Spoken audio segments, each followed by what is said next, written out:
Hello and welcome to the Lord of the Board YouTube channel. My name is Sam and today we are going to be talking about the court deck in Arcs. I have been having a lot of fun just diving into different aspects of some of my favorite games. As you can tell, a lot of them are leader games. But so today we've already talked about like the Ahoy deck, but today we're going to be talking about the Arcs deck. The Arcs court deck is a little bit different in the way that as you are gaining these cards, the way that you actually gain the cards in this game, if you have not played, is you actually have to influence them with little agents. And you're going to have like a pool of those agents, and you're going to be placing agents onto these cards, basically saying, I want this card. And it kind of becomes a bidding game of sorts, because other players are also going to be placing their agents there saying, I want this card as well.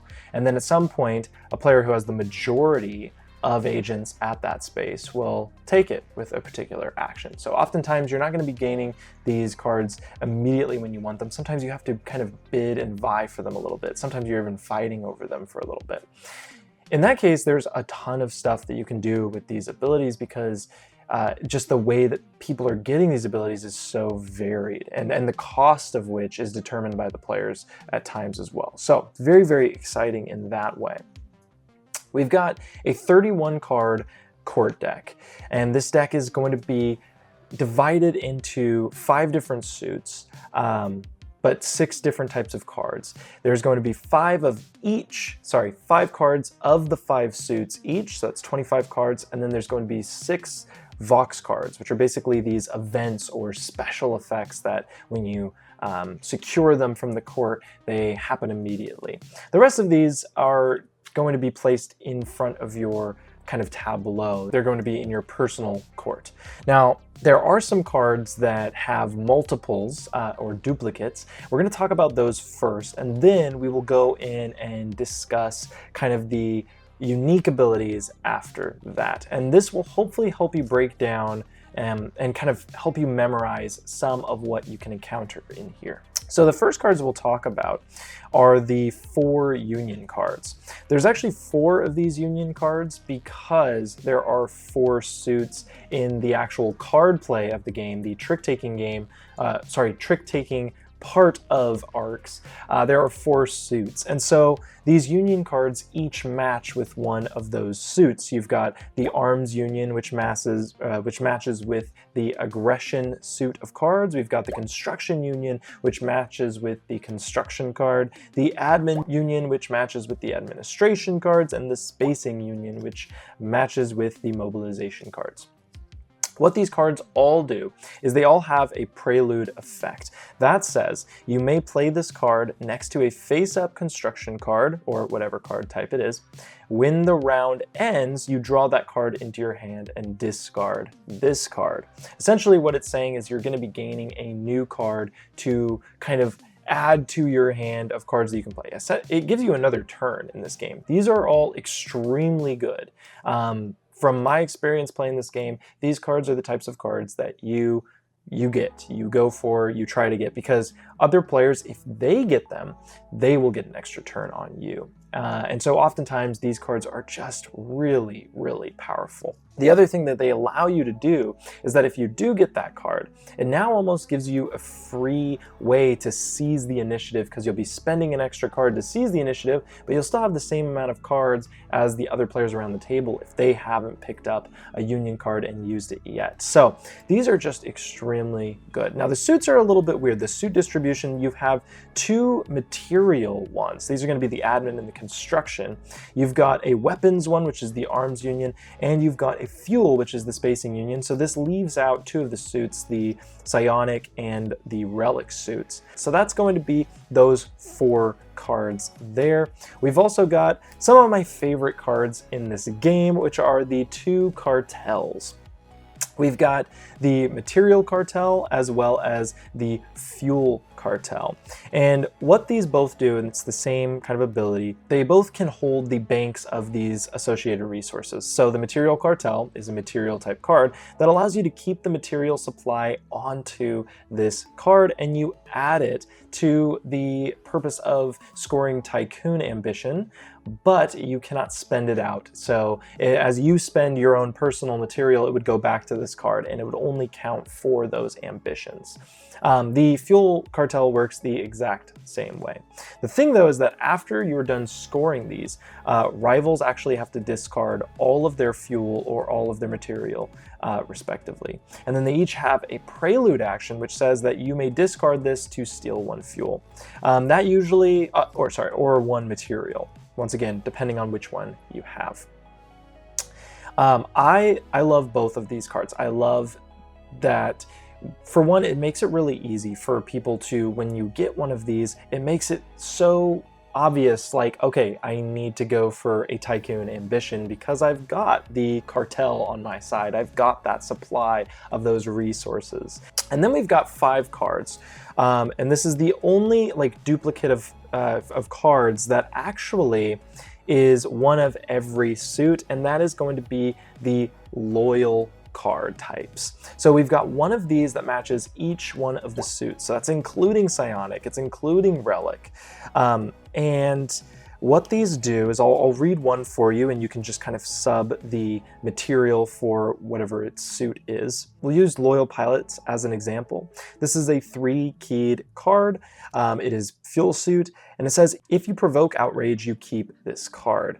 You may spend any resources as if they were fuel. You ignore outrage when spending fuel for its prelude action. So each of these gives you a ton of flexibility. For example, if you're playing with the Loyal Pilots, you can spend any other resource as fuel in order to get those free moves as a prelude action, which is really powerful. And even when you are outraged with the fuel planets, let's say you blow up Fuel City and now the fuel people are like, hey, you suck. Well, you can actually still use those resources as fuel. And that's same with all of these. So they all match each of the different resource types. The Loyal Empaths here, it's going to work with Psionics, and then when you have Psionic Outrage, you can still use Psionics as prelude actions. You can also spend any resources as Psionic actions, which is just an incredibly powerful ability. And we've also got the 2 interest cards. Now there is 1 fuel and also 1 material. It's funny because these are actually tagged together quite a bit, and it makes sense because they both are under the umbrella of getting the Tycoon ambition, that fuel and that material. Now these 2 cards kind of work the same. They give you an alternate build action. The material one gives you gain 1 material as an alternate build, and then the fuel gives you gain 1 fuel as an alternate build. They also have the same prelude action, which says that they may discard this card to gain material or fuel up to your number of empty resource slots. If the material supply empties, steal the material instead. Now these are really, really good for swinging towards those ambitions, or swinging towards getting a ton of those resources and then spending them out and having a really powerful prelude turn. So both of the interest cards are very, very good as well. 2 keys for each. So pretty hard to steal. I mean, I guess it's like average to steal. And so it's really interesting because now that we've gone through all the cards that have duplicates, it actually leaves us with a much smaller deck to kind of think and memorize, because it's really easy to say, okay, well, we've got the loyal cards, there's 5 of those, and you know, we've got the union cards, there's 4 unions, 1 for each of the game's 4 suits. And then the other 2 are paired together, the 2 cartels, we've got material and fuel, and the interests, we've got material and fuel.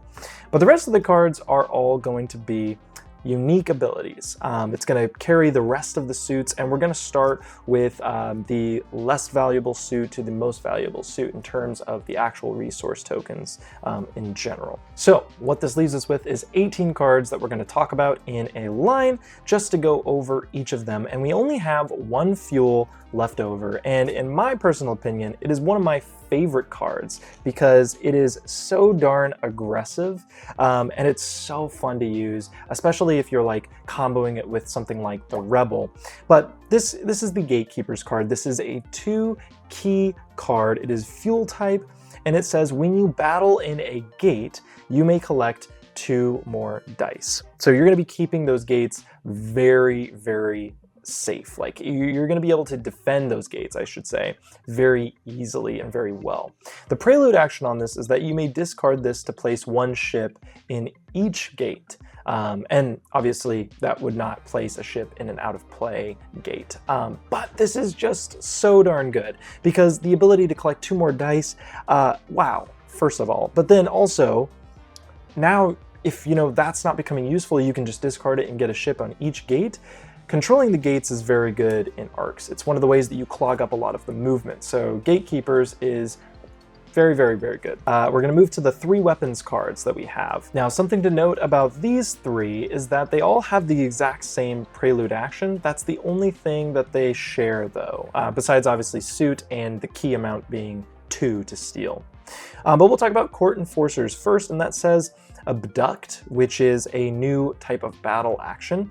You can capture all rival agents from a card in the court that has fewer rival agents than your total weapon icons from resources and cards.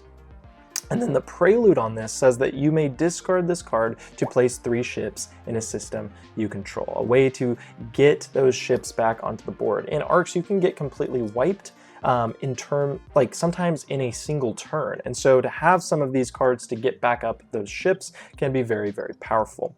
We've got Skirmishers. It says after you roll in battle, you may re-roll a number of skirmish dice up to your total weapon icons from resources and cards. Same prelude, you may discard this to place 3 ships in a system you control. We've also got Prison Wardens. I think this one is the most useful out of the 3 for its ability. They're all useful in terms of getting 3 ships, though, in a system that you control. But we've got Press Gang, which is an alternate build action. It says return any number of your captives to gain any 1 resource for each. Very, very strong, especially because oftentimes you can...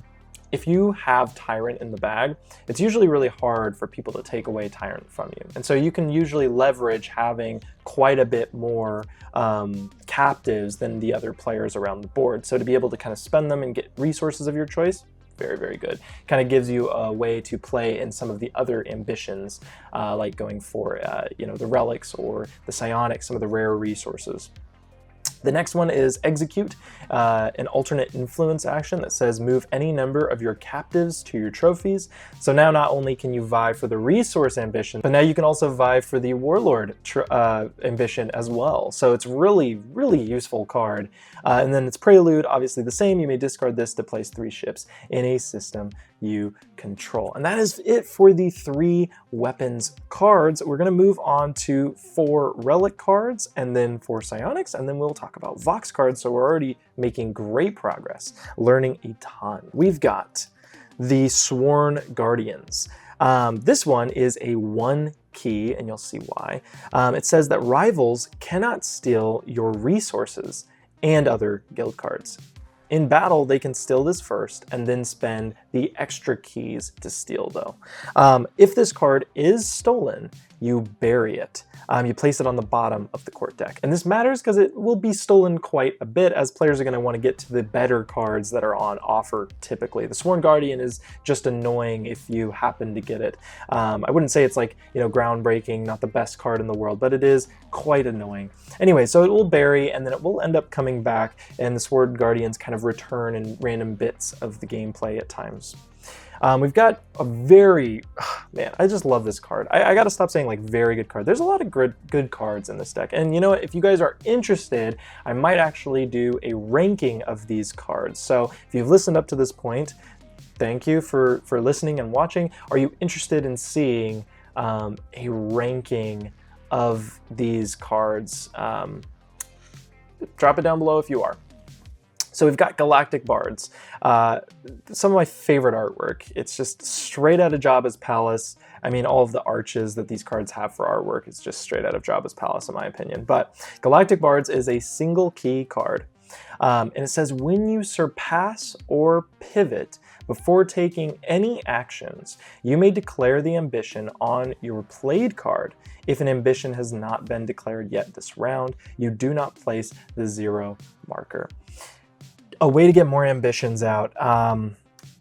Yeah, I mean, it's just flat out great. There's a reason why it's 1 key, and that's because you need to make this easy to steal, because if somebody was able to abuse this just a ton of times, it would just be too dang good. So this one will always be stolen. I've found Galactic Bards are just going to be running around. They love to play in all the courts of the game. They're going to go to everybody's courts and be playing around everywhere. All right, next one is a 2-key, and it is the Elder Broker. This gives a new trade action, a new tax action called Trade. It says choose a rival city that you control. Swap one resource with that rival, take a resource of that city's type from them, and give them a resource they don't have. So a bunch of switching of resources there. They also have Prelude. You may discard this to gain 1 material, 1 fuel, and 1 weapon. I'll be honest, I think I've used that card more for its Prelude action than I have for the other ability, but that might be a hot take, I am unsure. We've got the last of the relics that we're going to talk about. It's going to be a 2-key card, and it says Relic, it is called Relic Fence, and it says once per turn you may discard 1 resource to gain 1 relic. I find that to be very good because you will be fighting over those relic planets, especially if the Keeper ambition is declared and everybody's working towards them. And Relic Fence just gives you a great, easy way to start taking all of those relics and getting them out of the resource pool. All right, and then we move on to the Psionic Suit here. Each of these is 2 keys, so they keep it really easy there. So we'll start with Silver Tongue. Silver Tongues. It's just such good artwork over here. But Silver Tongues is just a Prelude action. It says you may discard this to steal a guild card or resource. And the greatest thing is that, this is bypassing the keys. So you can just take basically whatever you want. You get 1 guild card, get 1 resource. Very, very useful card. And then we've got Farseers. When you declare an ambition, look at a rival's hand. You may swap 1 card with them. Prelude action, you may discard this and any number of cards from your hand. Draw the same number of cards, including Farseers, from the bottom of the action discard pile. So this is either going to allow you to get a whole new hand of action cards, or it's going to allow you to continue to, as you declare ambitions, look at other players' hands and swap a card with them. Our group calls this the Arcs Swap Meet, which is just fitting because it works very kind of similarly. This gives a lot of options. It gives options to get new action cards in your hand, and also, like I said, to manipulate your hand a little bit better against another rival for particular ambitions, which is very good. Secret Order. I swear this character looks like a Pokemon. It looks like Cubone to me. So this says when you declare Keeper or Empath, which are the Relic ambition and the Psionic ambition, do not place the 0 marker. I'll tell you what, I feel like people that are not experienced with the game that much might underestimate the power of the Secret Order. But as you kind of learn the card play more, as you are kind of playing the trick-taking game aspect of Arcs more, I feel like Secret Order is extremely good because knowing that you're going to basically always lose that initiative when you're declaring ambition, knowing that you're going to lose it, sucks. So to not have to place a 0 marker, but also be able to, declare those ambitions, my oh my, what a treat, what a treat. Okay, last one for Psionic is Lattice Spies, and this is a Prelude action only. It says before any other actions, you may discard this to seize the initiative. And it's key that it says seize the initiative, because that means that you can't do this if a player has already seized it, because you can only seize once in a round. So that's really amazing. That means that you can just have the initiative and hold on to it, which is great. It's very, very good. Good way to kind of jump in there, especially if you have low cards and you're just not finding yourself able to get a hold of that initiative. So that is it for these suited cards, and that brings us to the Vox cards. And the way that I see this is what this whole thing is that this is called the court deck. So there must be some galactic court out there that you, as the players, are all influencing in some ways by sending your agents to that court. We're talking, we're having those discussions, we're hearing news. And to me, the way that I've always imagined this is, from a background of loving sci-fi, loving all types of sci-fi, I see all of the inspirations in the ARCS deck for so many things, but the Vox cards to me seem like little news bits of what is happening in the Reach, what is happening out there in the wild. And so it is hard for me not to imagine the Clone Wars announcer kind of saying the names of these events that are happening. But yeah, let's talk about all of them. So just something that you should know, and something that I teach new players in ARCS just in general, is that whenever you are looking at the court, always read the abilities of these cards, these Vox cards, because these are things that are threats basically immediately when they're revealed, because you don't know when a player is going to be able to snatch one up. They might do it on their turn, and so you need to know what the potential threat is. Read these cards the moment they are revealed and make sure that you can handle not getting it, or you can handle what could potentially happen, the consequences that could potentially come over you. And all of these abilities activate when these cards are secured by a player. But we've got the Guild Struggle. It says, when secured, you may steal one guild card from a rival. Shuffle all guild cards from the court discard pile into the court deck and discard Guild Struggle. So basically you're reshuffling the whole guild deck, but you also can steal any guild card from a rival, which means you're ignoring those keys. Then we've got Outrage Spreads. This says, when secured, you may choose an outrage type. Each player, even yourself, must provoke outrage of that type. Discard this card. This one can be absolutely terrible. It can just cut people out of the running for certain ambitions so easily. When you provoke outrage, you are trying to make it a calculated moment in which you are provoking outrage. So when you destroy a city, you're like, I don't care that that city's blown up. I'm not going to be using that resource, or I don't care about these guild cards that I don't have. But this ability is just going to outrage every player of that type that you declare. And so that means that everybody's going to lose all those resources of that type. That means they're going to lose their guild cards of that type. It can be very detrimental to a lot of strategies, especially the players that are going for the resource-heavy ambitions at that time. We've got the Mass Uprising. This says to choose a cluster on the map, you place one ship in each system of that cluster and discard this card. A great way to get ships back on the map, because like I said, you might run into situations where you're just losing a lot of your infrastructure. You're gonna have, no ships. I often get attacked in this game and I find myself so weak, not a good physical power. And so to have cards like this, like Mass Uprising, it can be really great to get back onto the board quickly. Populist Demands. When secured, you may declare any ambition. Discard this card. An amazing way to snatch some points your direction, or to kind of push, double down in a certain direction. I just love Populist Demands, has a lot of different use.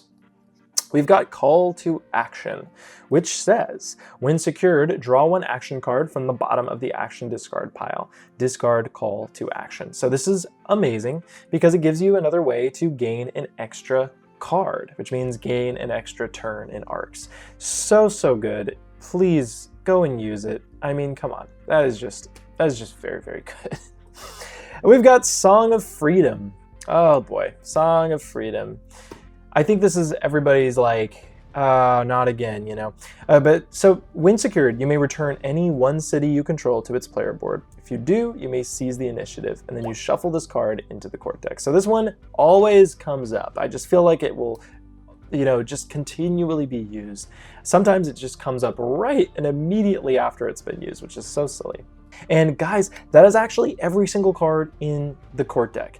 And I know that might seem a little daunting, but I hope that this video helped a little bit, because like I said, if we break it down into these boxes, sometimes it helps to know that. It helps to kind of go into a game of ARCS knowing that, okay, I see a Union card. I see that it's the Arms Union. I know that that's the Aggression one. There are 3 other Union cards out there. You might see that there are the Loyal cards. I know how they all work because I'm reading the one Loyal card, and I know they all work like that, and there's one of each suit. I've got the 2 cartels and 2 interest cards. Those are both, you know, 1 each fuel, 1 each material. So that's easy to remember. Little things like all 3 of the weapons cards that, you know, aren't the loyal, aren't the union, they all have that same prelude action of discarding and placing 3 ships in a system that you control. And then I've got 18 unique cards that I can kind of study, look into, and memorize and learn, at least know their potential, you know, threat at the table. Now, we just talked about the court deck, but there are other elements that we go through. And so if you want to hear about the leaders, you can click the video right here. And if you want to hear about the lore cards, the special abilities, you can go ahead and click the video link right here. Thank you so much for watching. Let's go ahead and drop the beat.